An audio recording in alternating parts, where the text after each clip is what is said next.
They say graduation day is supposed to be the proudest moment of a young person's life. But for 17-year-old Jamal Carter, that day began with humiliation instead of celebration. The gymnasium was packed, families cheering, balloons bouncing against the ceiling. Jamal stood in line with his classmates, wearing his cap and gown, his heart pounding with pride. He had worked harder than anyone in that room. Late nights, endless assignments, sacrifices his family had made just so he could succeed. But before he could step forward to claim his diploma, a sharp, mocking laugh pierced the air. A woman in the front row, well-dressed, dripping with arrogance, pointed at him and sneered loud enough for everyone to hear. "Look at that one. He probably barely passed. Bet he's only here because they lowered the standards." The words cut like a knife. Jamal froze, his smile fading. His mother, sitting just a few rows behind the woman, clenched her fists, tears welling in her eyes. The woman wasn't done. She leaned to the person beside her, whispering with venom. "Kids like him don't belong here, not at the top. Let's see if he can even read his diploma." Her laughter echoed, cruel and dismissive. Jamal felt the sting of humiliation, but inside something stronger than pain began to rise. Resolve. Because what she didn't know was that Jamal wasn't just graduating. He wasn't just another student in line. He was the valedictorian. The ceremony continued, the principal announcing names, applause filling the room. Jamal's name was called, and for a moment, the same woman snickered, shaking her head. But then the principal's voice boomed through the microphone.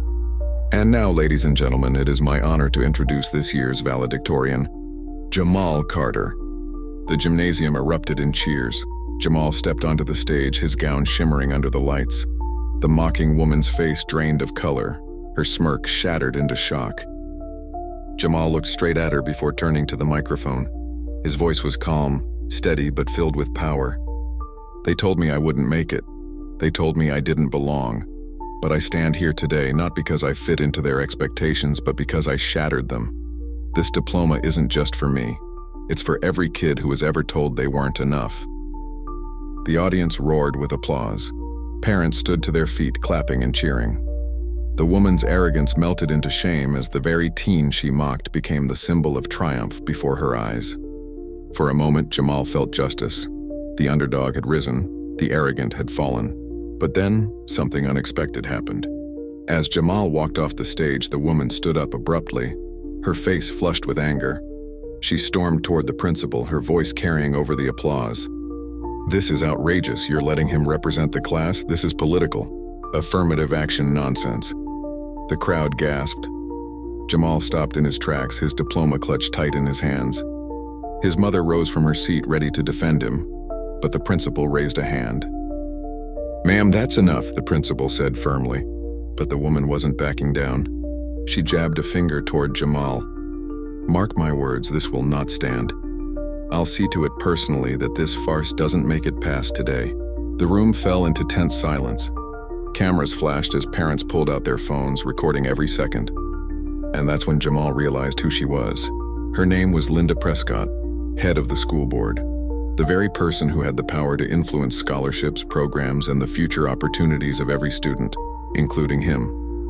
This wasn't just a woman with a cruel tongue. This was someone with real power. Later that night, Jamal sat at home with his mother. The glow of his valedictorian medal should have brought joy, but instead, unease hung heavy in the air. His phone buzzed, a notification. A headline: "School board member slams valedictorian speech as political stunt." Beneath it was Linda's statement: "Our graduation should not be hijacked by unqualified students pushed to the top for appearances. Standards matter." Jamal's heart sank. His hard work, his sleepless nights, his triumph, it was all being twisted into something ugly. His mother put a hand on his shoulder. "You fought too hard to let her steal this moment, but Jamal, this isn't over, she's coming for you." And she was right. The next week, Jamal walked into school to pick up paperwork for his scholarship applications. Whispers filled the hallways. Some students patted his back, proud of him. Others looked away, muttering Linda's words under their breath. When he reached the office, the secretary looked nervous. She slid an envelope across the desk. "This came in for you." Jamal tore it open. Inside was a letter, stamped with the official seal of the school board. It read, "After further review, your scholarship eligibility is under reconsideration due to academic discrepancies." Jamal's hands trembled. Academic discrepancies?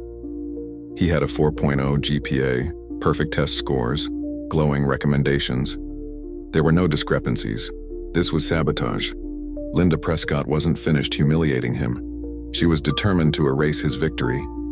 That night, Jamal sat at his desk, his scholarship letters spread out before him, fear twisting in his stomach. But then something inside him hardened. He pulled out his laptop and opened a folder. Inside were files, emails, and screenshots he had quietly collected over the past year.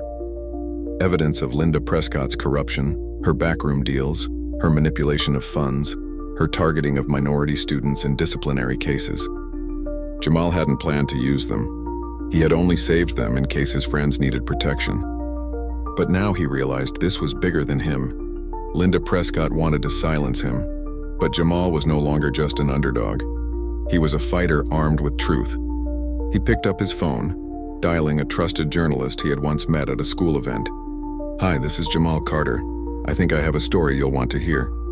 The journalist paused, then said, "Tell me everything." The screen of Jamal's laptop glowed into the night, documents pulled up, files being transferred. He was ready to expose Linda Prescott for who she truly was. But just as the first batch uploaded, his screen went black. The files were gone, every single one. And a new message appeared in bold white letters across the dark screen. "Nice try, Jamal. You're not as smart as you think. Back off or you'll regret it." His blood ran cold. Someone had hacked his computer. And suddenly, Jamal realized Linda Prescott wasn't working alone. This wasn't just about graduation anymore, it was about power, corruption, and survival.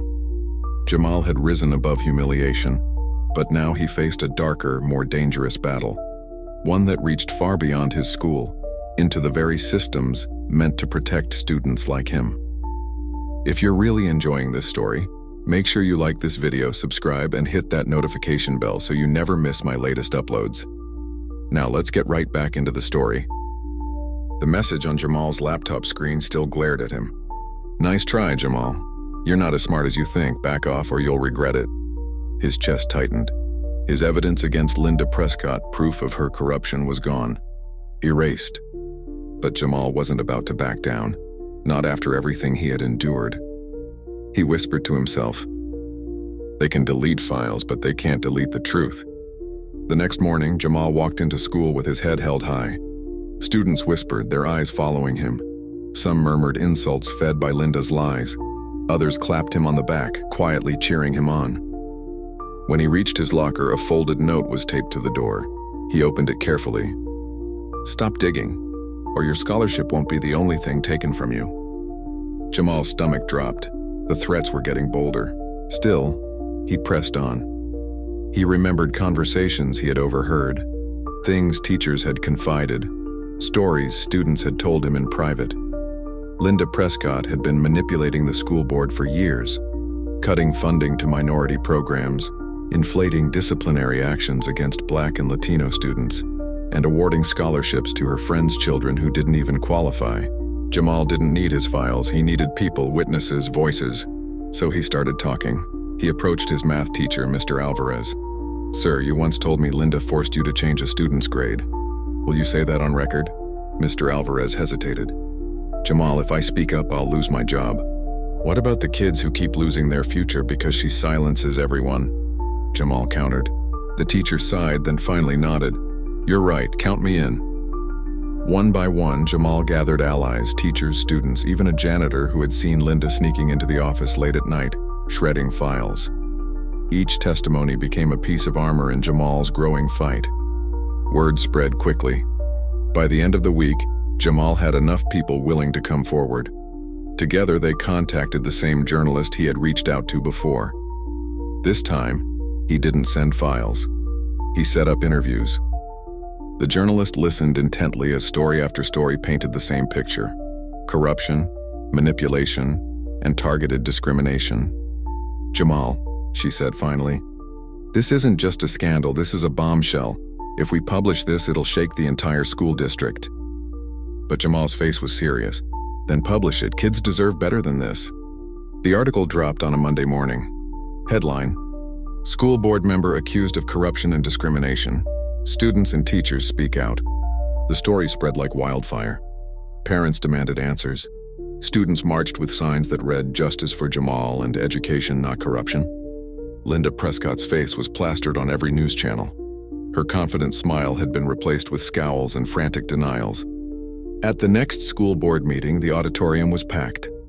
Jamal stood at the back watching as parents, teachers, and even students took the microphone one by one, telling their stories. "This isn't just about Jamal," one teacher said firmly. "This is about every child Linda Prescott has silenced, every opportunity she's stolen." The room erupted in applause. Linda sat stiffly at the front, her jaw clenched, her knuckles white. Finally, the chairman of the board turned to her. "Linda Prescott, based on the evidence presented and the testimonies heard, you are hereby suspended from your position pending a full investigation." The room exploded in cheers. Jamal felt tears sting his eyes. The woman who had mocked him, humiliated him, and tried to strip him of his future had finally fallen. Justice, sweet, undeniable justice. But as the crowd celebrated, Linda stood abruptly, her voice shaking with fury. "You think this is over? You think you've won?" She pointed directly at Jamal. "You have no idea who you're dealing with. I have friends in places you can't even imagine. This isn't the end, it's just the beginning." Security escorted her out, but her words lingered like a shadow over the victory. That night, Jamal returned home to find his mother waiting with open arms. She hugged him tight, whispering, "I'm so proud of you. You didn't just fight for yourself. You fought for every kid who needed someone brave enough to speak up." Jamal smiled, but deep down, Linda's warning echoed in his mind. And then, as he checked his phone before bed, a new notification popped up. It was an email from an unknown sender. The subject line read, "We know what you did." Inside was a single sentence: "You've started a war you can't win." Jamal's heart pounded. If Linda had powerful friends, then exposing her might have only been the first battle. Jamal had brought justice to his school and exposed Linda Prescott. But now he faced something far larger, a network of influence and power determined to silence him. The question was no longer whether Jamal could protect his scholarship. It was whether he could survive the war he had unknowingly started. Life lesson: never let anyone convince you that you don't belong. The truth is the most powerful weapon you have, and sometimes one voice can spark a movement. Do you think Jamal should keep fighting and expose the powerful people behind Linda? Or should he lay low for his own safety? Comment your answer below and don't forget to subscribe for more powerful stories like this one.